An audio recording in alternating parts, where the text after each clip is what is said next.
അങ്ങനെ നമ്മുടെ big boss പുതിയൊരു പ്രമോ പുറത്തുവിട്ടിട്ടുണ്ട്. അതിൽ അനുമോള് ജിഷിനോട് പറഞ്ഞ് കരയുന്നുണ്ട്. ഞാൻ അങ്ങനെയൊന്നും ചെയ്തിട്ടില്ല, സത്യമായിട്ട് ഞാൻ ചെയ്തിട്ടില്ല. അങ്ങനെ ജിഷിൻ അനുമോളെ ആശ്വസിപ്പിക്കുന്നൊക്കെയുണ്ട്. വേറൊരു സ്ഥലത്ത് അക്ബർ ആര്യനൊക്കെ നിന്ന് സംസാരിക്കുന്നുണ്ട്. അപ്പോൾ ആര്യം പറയുന്നുണ്ട്, കള്ളാണോ സത്യമാണോ എന്നൊന്നും അറിയില്ല, പക്ഷെ ആദില ഒരു ബോംബ് പൊടിച്ചിട്ടാണ് പോയത്.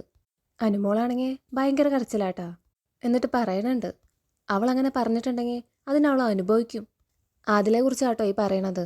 അപ്പോൾ സംഭവം വേറൊന്നല്ല, ആദിൽ ഇന്നലെ അക്ബറിനോട് ചെന്ന് പറഞ്ഞല്ലോ, മുമ്പ് ഒരു ഫേക്ക് എവിഷൻ നടന്ന സമയത്ത് ആദില പുറത്തു പോകുമെന്ന് തോന്നിയപ്പോൾ അനുമോളുടെ PR-ൻ്റെ പേരും നമ്പറും എഴുതിയിട്ട് ആദിലയുടെ കൊടുത്തു, അക്ബറിനെതിരെ കളിക്കണമെന്ന് പറഞ്ഞിട്ട്.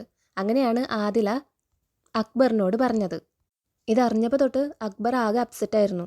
അതിൻ്റെ ബാക്കിയാണ് ഇപ്പോൾ നടന്നുകൊണ്ടിരിക്കുന്ന ഫൈറ്റ്. അനുമോളാണെങ്കിൽ അക്ബറിനോട് സംസാരിക്കാനൊക്കെ പോകുന്നുണ്ട്. അപ്പോൾ അക്ബർ പറയുന്നുണ്ട്, നീ കളിച്ചത് വളരെ ചീപ്പായിട്ടുള്ള കളിയാണ്. നിൻ്റെ 2 കൂട്ടുകാരികൾ തന്നെയാണ് അത് പറഞ്ഞത്. എനിക്ക് നിന്നോടൊന്നും സംസാരിക്കാനില്ല. അങ്ങനെ പറഞ്ഞ് അക്ബർ പോകുന്നുണ്ട് കേട്ടോ. അക്ബറിന് നല്ല സങ്കടമുണ്ട്, ആൾ കരയുന്നുണ്ട് കേട്ടോ. എന്നിട്ട് ബാക്കിയുള്ളവരോടായിട്ട് പറയുന്നുണ്ട്, ഞാൻ ജെനുവിനായിട്ട് നിന്നിട്ടുള്ളൂ, ജെനുവിനായിട്ട് തന്നെ ഇവിടുന്ന് പോവുകയും ചെയ്യും. ഇമാതിരി കുടുംബം തകർക്കണ പോലത്തെ PR കൊടുത്തിട്ട് ഡേറ്റി കളി കളിക്കരുത്.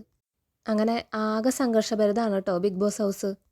അപ്പോൾ കൂടുതൽ ബിഗ് ബോസ് അപ്ഡേറ്റ്സിനായി ഈ ചാനൽ സബ്സ്ക്രൈബ് ചെയ്യുക. താങ്ക്